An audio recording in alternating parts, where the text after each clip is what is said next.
I think that's how thoughts go. I just lost control. I remember walking up and down the stairs, up. We have downs. He started in his teens working in his garage with his celebrity clients. You've heard of them: Drake, Bieber, LeBron. You still have to work. You still have to provide. You said you never stick with what you do. All of these uncontrollable feelings. One moment I'd be so happy. The second I'd be fucking sad. The shoe surgeon, Dominic Chambrone. Trying to be calmed down. I had racing thoughts in my head. Some things you can't even explain. I remember going back up the stairs, jumping head first out of a glass window onto concrete. Mom, I love you. Thank you for raising me. I didn't like how you babied me, and you made me need you for everything. Dad, thanks for always showing me love. But I watched you hurt my mom. I watched you hurt yourself. I love you. I remember when you found out Louis was smoking weed for the first time in high school. You beat the shit out of him in front of me. But it made me never want to do drugs. But then I found out you did drugs. And everything you said was a lie. Giselle, I worked so hard to make my dreams come true. You worked so hard to make our dreams come true. When Emil was born, the feelings I felt were unexplainable. I cried, I laughed. I was happy and scared. But being scared is okay. I feel like life is just a journey. Sometimes they're good, sometimes they're not. But to always remember, without hardships, you'll never see the light.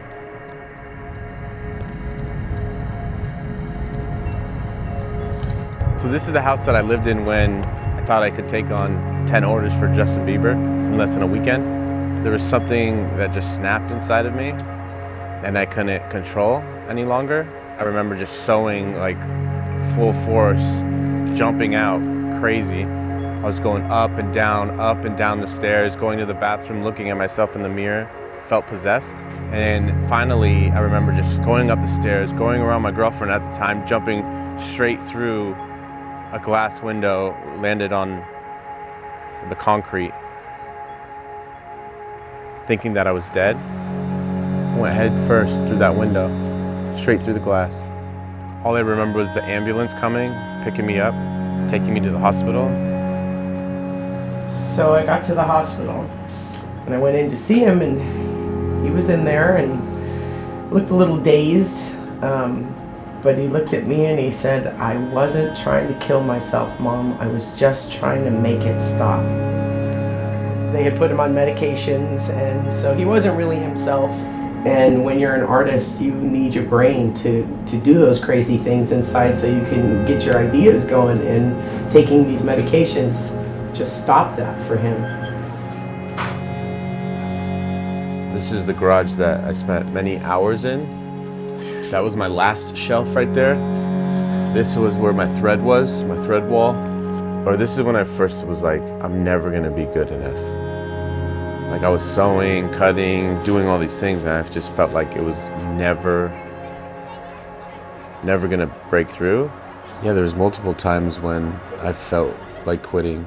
I felt like I could never get enough work done. Customers were mad they couldn't get their shoes in time. I felt like the quality was never gonna be good enough. And I think that just comes with experience, 10,000 hours and growth.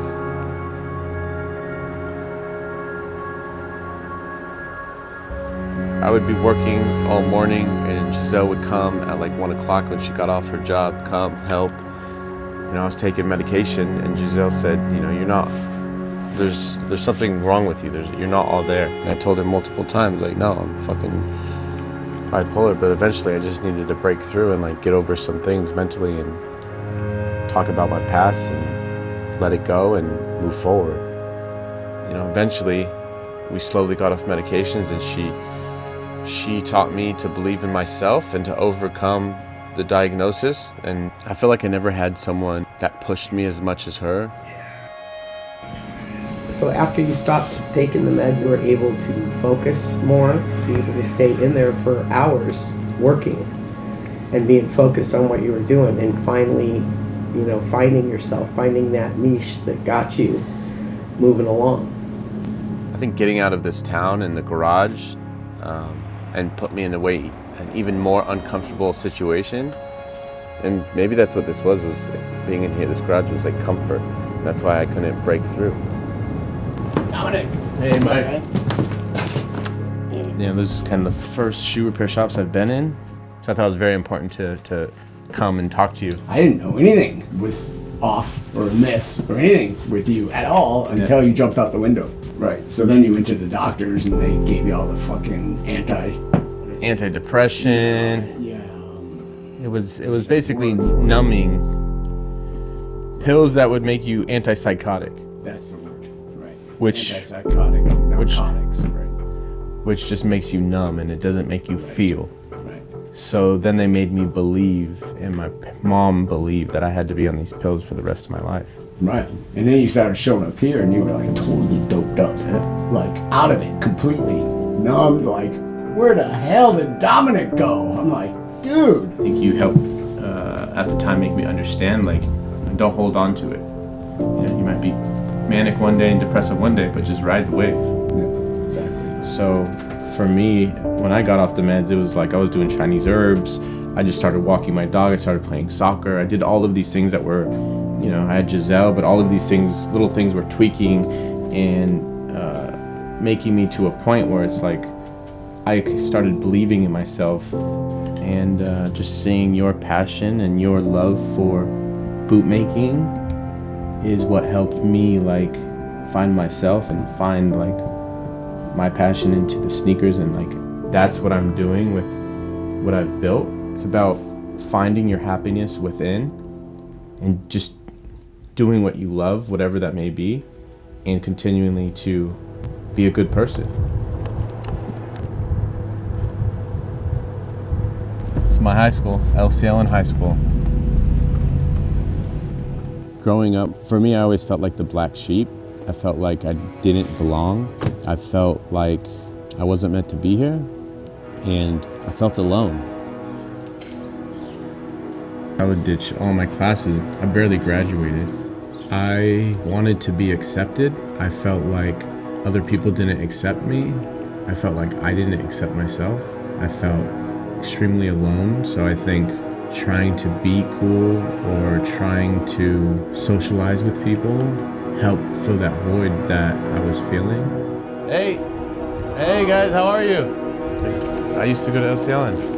How are you? Oh my God! Oh my God! How's it going? Nice to see you, man. Oh my God. Now we're doing a film for mental health awareness, coming back to the past and how the past affected my future. What a great opportunity to read the book of mistakes. Because every mistake is, in the real life, is not a mistake. Exactly. It's a step of doing something different. You know, I'm here for 24 years and I always told the kids, it's okay, we are humans. We make mistakes, that you need to go around and go look for the new way. And then go from there. That's life. Yep. That's life.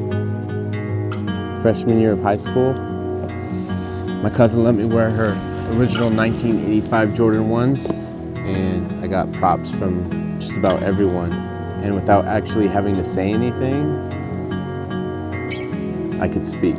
Because of these shoes, I am where I'm at today. Now, I've been able to build a platform bigger than just myself, so I can now speak to a bigger audience and help push positivity and help push passion. The goal isn't for me to just make custom shoes. The goal is to change lives.